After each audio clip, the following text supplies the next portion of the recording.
Up next on the show, their job is to help us get around the city. But bus drivers say that their workplace can be a dangerous place where they face threats, they can face abuse, and even assaults.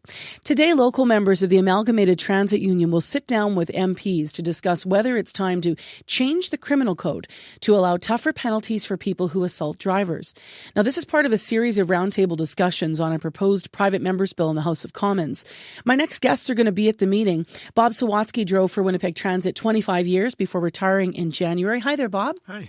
And Chris Scott has been a transit driver for the past 15 years. Good morning, Chris. Morning. So, Bob, what kind of experiences have you had yourself with people threatening or maybe even attacking you while you were driving bus? I've had several, at least several. I was thinking about it overnight, and I had been attacked on North Main once. A fellow didn't appreciate being asked to pay the correct fare, and at one point he just suddenly went into overdrive, I guess, and said he was going to kill me and rushed towards the front of the bus. I grabbed him, took him off the bus because we're told to try to get people off the bus, to try to disengage, and I did so. And he came at me, and I was able to keep him away. And then my passengers came off the bus. I had about 3 or 4 passengers at the time. They came out, they came to my assistance and got between me and the attacker and wouldn't allow him near me. So that worked out okay, except he wanted me charged with assault because I laid my hands on him when he attacked me, when he ran, which was at odd. You. Yeah. Chris, have you had an experience of anything driving bus? Yeah, mine actually happened downtown right in front of City Hall. I had a disheveled gentleman get on the bus, and again, this was a fare issue, not so much a dispute, but I was relatively new on the job, 2 or 3 years on the job, and it was a Saturday afternoon. I shifted, I turned my head, I looked in the mirror, and I said, "Sir, are you going to pay a fare?" And he got up, so I assumed, okay, he's getting up, he's coming to pay a fare. I straightened myself out in the seat, prepared to get going, and as he reached me, he swung his left arm up and with a closed fist hit me right at the jawline. He punched you? Yes, yeah. It kind of stunned me. He got off the bus. I didn't leave. I was fresh out of training. They said, "Don't get off the bus. You don't know what's going to happen out there." I called in, and I mean, they did what they could. Unfortunately, he had been able to get out of the area and they couldn't find him. What generally causes the confrontations? Bob or Chris? It's really hard to say. It can be triggered from the smallest little thing. If somebody thinks you're stepping on the brake too hard, most of our buses are equipped with retarders, which ease the wear and tear on the brakes, and they think we're driving like idiots. And they yell at us and swear at us. I had a guy say, "How about I punch you in the head for that, for doing nothing?" Why do you think we need, Bob, a change in the criminal code? Well, it's anything to increase the safety in the workplace, particularly for people working out in the public. There's nothing bad about making it a more secure environment for us. It's something we've been fighting for ages. It's all good if we can make our job a little more secure. I don't know if it'll make it more secure, but increasing sentences, may have a deterrent effect. We can only hope. I think we could view this as a step one in the whole process. Throw up the deterrent, hopefully get the reasonable people thinking differently, knowing that there's going to be a sentence.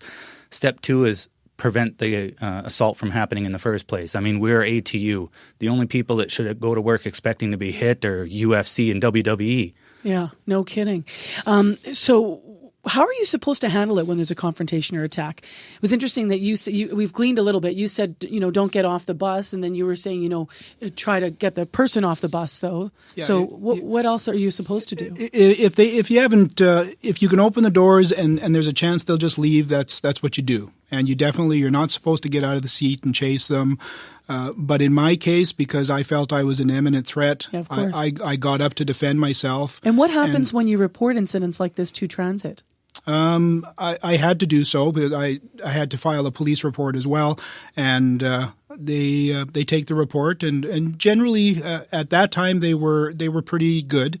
They accepted the story, said, "Yeah, fine, you did everything well," and it was good, So, but then that was about it. There. Yeah, it was up to me to press charges. Okay. Yeah. Now, transit statistics we looked at show the number of assaults have declined actually in the past 3 years. What's your response to that? Like, why would we need the change in code then? I don't know if it's really a decline as it is the lower level stuff. Perhaps our members are not reporting as much. There was a surge when they changed the definition of assault. So I think... So what do you hear from people? From our members, they are concerned. I mean, it's not just their safety. Once we take the preventative measures, will go hand in hand with protecting the public as well. I can speak to an operator that just had an issue on his bus. He wasn't directly assaulted, but one of his passengers was assaulted by 3 people attempting to get off the bus. So, I mean, it goes to protect us and them. Now, the most recent city budget included money for 6 new transit inspector positions. So that's of July 1st of this year. How could that improve driver safety, Bob?